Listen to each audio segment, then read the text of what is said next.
Bonjour. C'est avec plaisir que nous accueillons aujourd'hui chez Art et Lettres à ICI Télévision Monsieur Mathias Carpula, que nous accueillons pour une deuxième fois et qui vient de faire sortir un nouveau livre intitulé En or de ma mémoire chez Annika Parence, éditeur, avec le soutien du Conseil des arts et des lettres du Québec. Mathias Carpula écrit de la prose, de la poésie et des articles sur la danse et la littérature.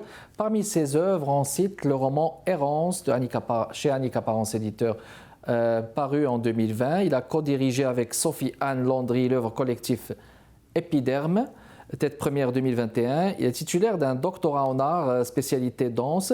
Il est doctorant en études littéraires, volet recherche et création à l'Université Laval.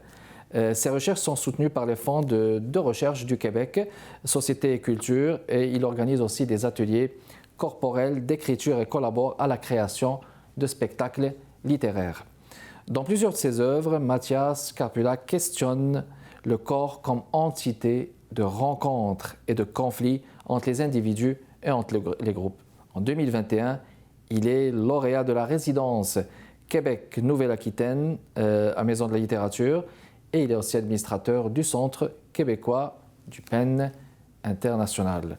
Alors Mathias, je te souhaite la bienvenue parmi nous. Bonjour Kamal, merci pour l'invitation.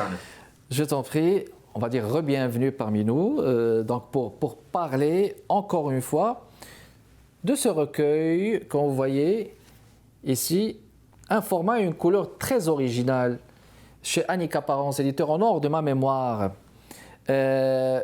Poésie et prose, bon, je pourrais peut-être faire la fusion entre les deux mots, de la proésie, si on peut le dire comme ça, n'est-ce pas?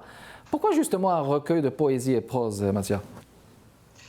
Parce que j'écris de la poésie, mais moi je le considère vraiment comme des narrations poétiques, parce Ok. que même le recueil est constitué de quatre parties, et deux parties c'est des poèmes en prose, deux autres Mhm. sont composés par des poésies versifiées, Oui, mais pour moi ça reste toujours que dans des petites poèmes ou dans des longues poèmes, mhm. c'est toujours important de raconter une histoire. Il y a toujours Oui, un un élément récit. narratif.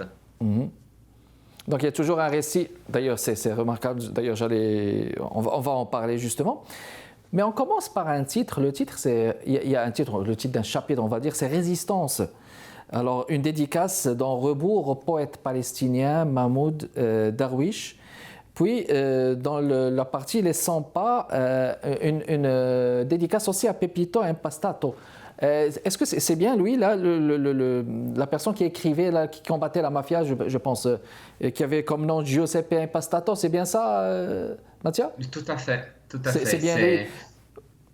Oui, connu sous le nom de Peppino, qui est un journaliste, justement italien, actif dans la lutte contre la mafia. Alors, il y a une résistance, mais que tenez-vous justement à projeter à travers ces résistances? Est-ce qu'il y a un engagement politique quelque part qu'il faut déceler, dont il faut parler? Oui, c'est au début du recueil, quand j'ai commencé à Mhm, écrire les premiers textes, mhm, dont les premiers que j'ai écrits font partie de la partie donc, de résistance. mhm, euh, j'ai, je me suis questionné sur ma place d'écrivain mhm, parce que j'ai trouvé que le milieu des arts mhm. est un peu éteint, Oui. qui a plusieurs engagements. Ça semble qu'il a plusieurs engagements politiques, mais que ça Mhm, reste souvent une mode. mhm. Et, et du coup, je me suis questionné un peu sur mon impuissance, c'est-à-dire le Oui. fait que j'écrivais, mais qu'est-ce que Mhm, l'écriture peut faire? Et donc, ce oui. que je fais, c'est que j'ai lu plusieurs biographies, des petites Mhm, biographies, des informations sur, par contre, sur des écrivains et des mhm, écrivaines ou groupes performatifs comme les Pussy Riot en Russie, mhm, qui écrivent, font de la création performative et mhm, que ça devienne un engagement, que ça peut même devenir dangereux pour leur vie, parce que mhm. Peppino Impastato a été tué par la mafia. Oui, Euh, oui. Et puis, pour Syriot, plusieurs membres du collectif sont finis en prison en Russie Mhm. à cause de leur performance. Et du coup, je me suis vraiment j'ai questionné qu'est-ce que je pouvais faire. Donc, c'est une forme d'hommage. Ce que je fais, c'est que je me suis un peu inspiré de leur engagement et D'accord. j'en ai construit une dizaine de poèmes en prose qui forment résistance. Et la principale résistance pour moi, c'est le pouvoir de l'imagination, la Oui. liberté qu'on peut trouver dans l'imagination. Et du coup, je suis parti de leur vie biographique, mais je l'ai retransformé dans des formes d'imagination parce que Mhm. il me semble que avoir la possibilité de créer, d'imaginer et se perdre dans l'imagination, c'est quelque chose de très important. Très bien. Il y a aussi ce petit peu de, ben, on ne va pas dire petit peu, mais il y a aussi cette errance-là qui est présente dans votre précédent livre dont on a parlé. Vous avez eu le plaisir de vous accueillir justement à ce propos. Il reste encore cette errance présente, donc un questionnement toujours de l'identité fragmentée de l'exil. D'ailleurs, peut-être on peut le trouver justement dans cet extrait qui est justement à l'endos du livre. À l'improviste, on se retrouve à l'aéroport, nos corps transformés en passeports, on se précipite face au miroir, on ne voit que l'étranger de nous-mêmes. Nous sommes toujours étrangers de nous-mêmes, c'est bien ça? Oui.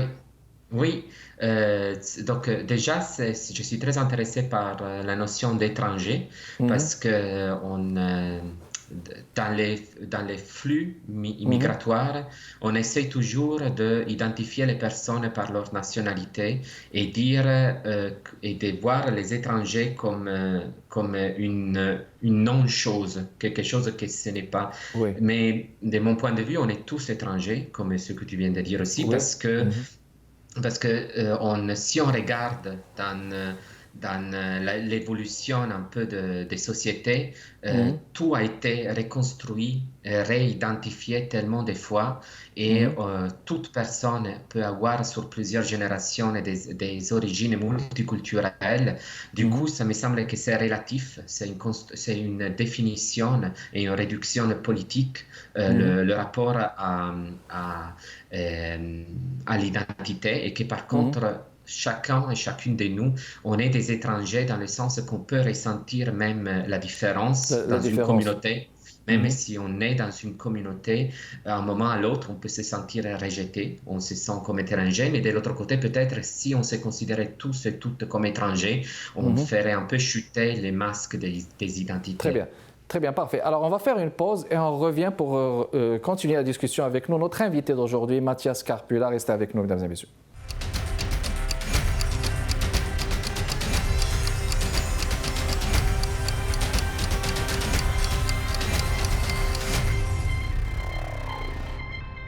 De retour avec vous, mesdames et messieurs, notre invité d'aujourd'hui pour une deuxième fois, Mathias Carpula, qui vient nous parler justement de son nouveau livre En or de ma mémoire, paru chez Annika Parence, éditeur. Voyez-vous, au fil des lectures, je me suis arrêté, Mathias, sur certains passages qui interpellent, comme celui-là par exemple. Nos voix répètent bientôt, oui bientôt, le vaste océan contre les rochers sous la neige. Nos voix créent une harmonie, une haleine contre ma joue, je m'endors. Vous savez, chacun pourrait interpréter à sa façon, mais il n'y a pas là quelque part une allusion au vivre ensemble, justement? Oui, oui, c'est euh, dans la construction euh, du recueil, les Mhm. quatre parties, c'est quatre variations autour du fait d'être ensemble, que ça Voilà. peut passer à travers l'acceptation de l'autre, Mhm. euh, même si on ne le comprend pas, Mhm. qu'on n'a pas besoin de tout comprendre de l'autre personne, mais il y a aussi une question de que même si je parle de situations dramatiques Mhm. dans la plupart des textes, peut-être, Mhm. il y a un bonheur tout le temps. Le bonheur est Oui. donné toujours par l'imagination, par le plaisir d'imaginer, de Mhm. créer, de sortir de la vraisemblance, mais Mhm. aussi par le fait que peut-être l'expérience de l'amitié, c'est quelque chose qui compte beaucoup Oui. pour moi.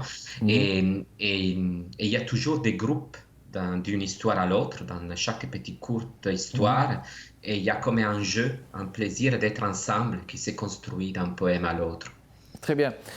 Parlons de ces récits qui sont ancrés justement au niveau du recueil. C'est quoi la finalité justement de raconter dans un recueil, il y a de la prose, de la poésie, et de mettre du récit? Est-ce que cela a un rapport avec une fabrication d'une identité nouvelle, une interpellation d'une identité? Comment est-ce que vous expliquerez ça, Mathia? Donc, ce sont quatre parties et c'est quatre variations du même thème. Et le thème, c'est donc l'identité. Dans le premier cas, il y a donc résistance, c'est une variation de la relation aux autres et à la société contemporaine dans des situations critiques limites. Dans le deuxième cas, dans Autoportrait, c'est des poèmes autofictionnels. Je suis parti par des moments importants de mon existence et je les réécris à travers l'imagination dans des petites narrations poétiques. Et de la troisième partie, non-lieu. Donc, non-lieu, c'est une notion juridique. Mais pour moi, c'est aussi pour indiquer le fait de se trouver entre les définitions. Et donc là, dans la troisième partie, il y a vraiment une fabrication identitaire dans la construction des catégories sociales, dans des représentations que c'est vraiment au centre. Et à la fin, le baiser oublié, la quatrième partie, c'est à travers une histoire d'amour, le fait de essayer de perdre toutes ces identités pour rester toujours en relation avec la personne aimée. Donc, l'élément de l'identité, c'est vraiment central. C'est central dans Errance, mon premier roman, dans d'autres œuvres, mais c'est vraiment dans cette œuvre, voilà, c'est construit en quatre variations qui sont les quatre parties du recueil. Très bien. J'ai remarqué justement que l'identité, elle est centrale, mais qu'en pensez-vous justement du fait concernant les personnes, pardonnez-moi, des personnes qui disent que l'identité, elle est toujours en mouvance, c'est-à-dire elle n'est jamais figée, et puis on peut, donc au fil du temps, au fil des années, en se trouvant dans une société d'accueil, on peut, on va dire, changer et puis adopter peut-être une deuxième identité qui n'est pas forcément une identité collective. J'aimerais connaître votre point de vue à ce niveau, Mathias. Si l'identité elle est en mouvance, pour vous, est-ce que justement on peut la considérer ainsi ou bien il faudrait contrecarrer justement cette théorie? Je crois que c'est toujours en mouvance parce que la définition, c'est un grand danger de notre société, de nos sociétés, je pense, de type occidental. C'est le fait qu'on définit tout et dans la définition, on veut faire entrer beaucoup de choses. Et donc, chaque fois qu'on définit quelque chose, on provoque de l'exclusion aussi, parce qu'il y a des choses qu'on n'y entre pas dans cette définition. Et dans le cas de l'identité, c'est toujours en mouvance. Et du coup, c'est que par exemple, si on parle de l'immigration, on essaie d'identifier les bons et les mauvais migrants, de construire des plans d'accueil, voilà, une catégorisation. Mais le fait, c'est que la relation à ceux qu'on a perdus, à ceux qu'on a trouvés, c'est tellement singulier à chaque personne. Il y a des personnes qui restent pour toujours liées à leur passé et se construisent dans un rituel de nostalgique. Il y a d'autres personnes qui, par contre, préfèrent faire une césure avec le passé. Mais tout ça, on ne peut pas le définir pour dire c'est ça la relation avec le passé, avec le présent, avec l'immigration ou avec l'identité. C'est toujours singulier, l'expérience de vie. Et en plus, ça change ce que nous sommes aujourd'hui. Nous sommes, mais nous ne sommes pas non plus comme on était il y a 10 ans. Et on n'est pas non plus comme on était il y a 20 ans. Et ça change aussi. Et puis, il faut penser que aussi ce qu'on laisse Oui. Ce qu'on retrouve, c'est différent. Par exemple, moi, j'ai quitté l'Italie à l'âge de 20 ans, maintenant j'en ai Mhm. 40. Et Mhm. quand je rentre en Italie, Mhm. quelquefois, je ne reconnais pas tout de ma ville Oui. natale, Turin, parce qu'elle a Mhm. tellement changé et C'est des changé, oui. quartiers qui sont complètement changés. C'est assez relatif la relation avec les autres et avec les lieux aussi, Oui. parce qu'on est tout le temps en mouvement à travers nos expériences de vie. Oui, et nos visions, justement. Et puis, comme disait un anonyme, nous sommes la somme de notre passé, le produit de notre présent quelque part. Donc, on va faire une pause et on revient vers vous, mesdames et messieurs, pour continuer notre conversation avec Mathias Carpula. Restez avec nous.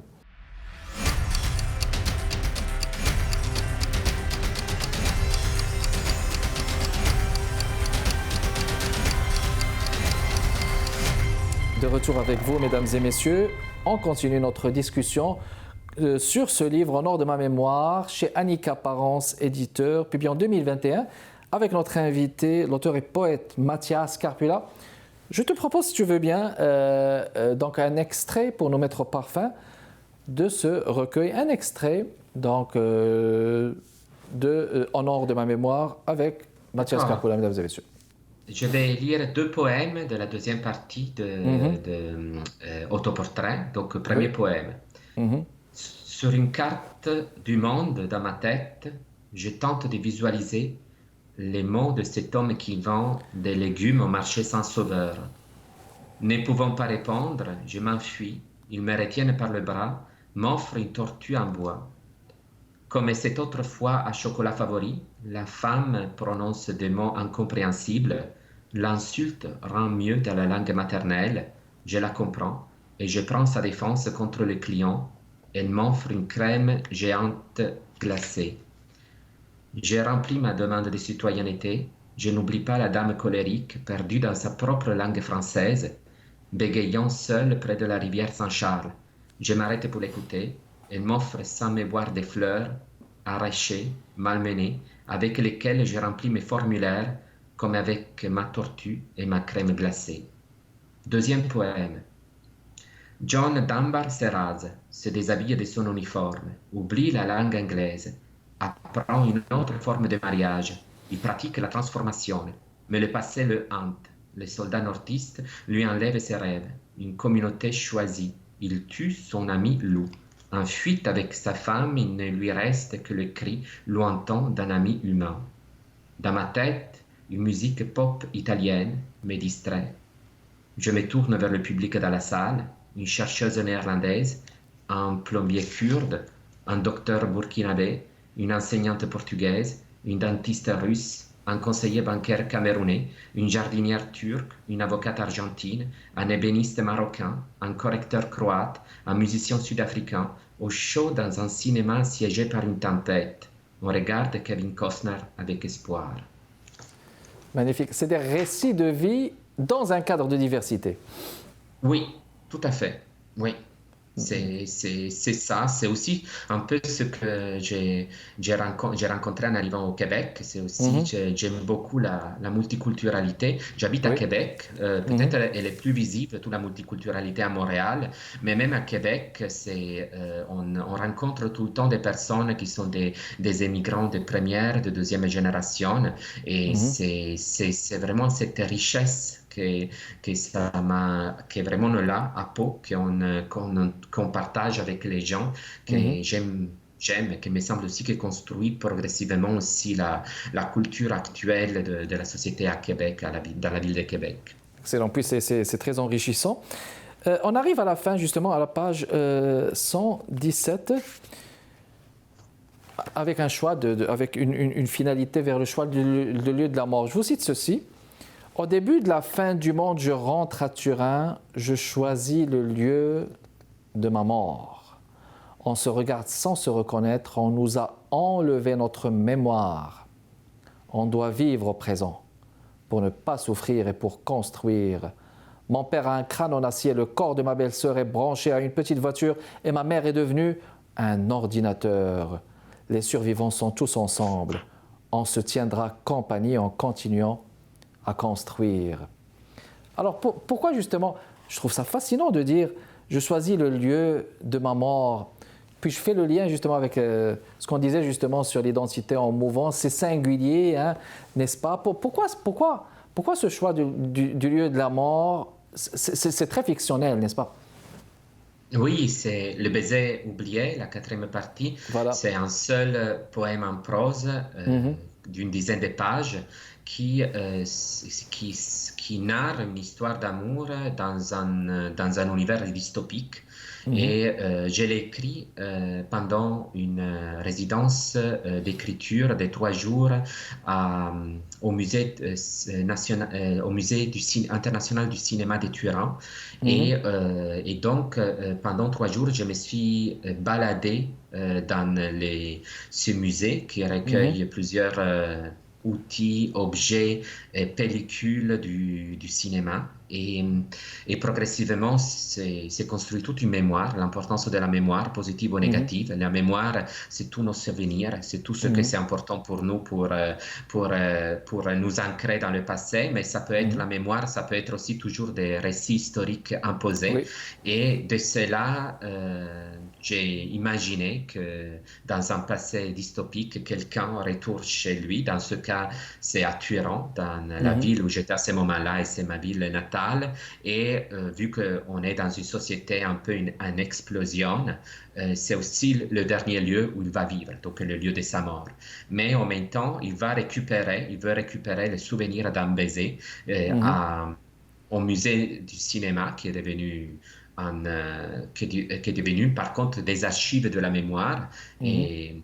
Et en même temps, ce récit poétique, pour moi, c'est aussi un hommage au cinéma. Je suis un grand Ah, passionné du d'accord. cinéma Voilà. et Mhm. c'est pour ça aussi que j'étais content de faire cette petite résidence immersive au musée du cinéma. Justement, c'est ma question. Il reste 1 minute, je vais vous laisser vous exprimer là-dessus. Lauréat de la résidence Québec Nouvelle Aquitaine à LCA, Maison de la Littérature. Donc, une résidence. Vous êtes en train de travailler là-dessus. Voulez-vous nous en dire plus? Il reste juste 50 secondes à peu près. Oui, pendant 2 mois, j'ai correspondu, on Mhm, a construit une correspondance avec Jean-Baptiste Maudet, un oui. écrivain français, et on a dialogué autour de nos processus d'écriture, et on a chacun de nous deux entamé un travail de fiction. C'est Mhm, l'un des, j'espère, un prochain roman. Et mhm, donc c'était une très belle expérience d'échange permis par l'Institut canadien de Québec, la Maison de la littérature, et par l'ALCA, qui est un organisme dédié aux arts français. mhm. Très bien, excellent. Alors, Honor de ma mémoire de Mathias Carpola chez Annika Parence, éditeur disponible dans toutes les librairies, bien sûr. Oui, N'est-ce tout pas, à Mathias? fait. Il est disponible depuis une dizaine de jours dans toutes les librairies de Québec et aussi à la librairie de Québec à Paris. Excellent, parfait. Alors, merci d'être passé encore une deuxième fois à nous voir. Je vous souhaite beaucoup de succès pour ce nouveau-né encore, Honor de ma mémoire. Merci à vous, mesdames et messieurs, de votre continuel intérêt. Prochain invité, jeudi à 15h30 chez Arelette. Portez-vous bien. À la prochaine.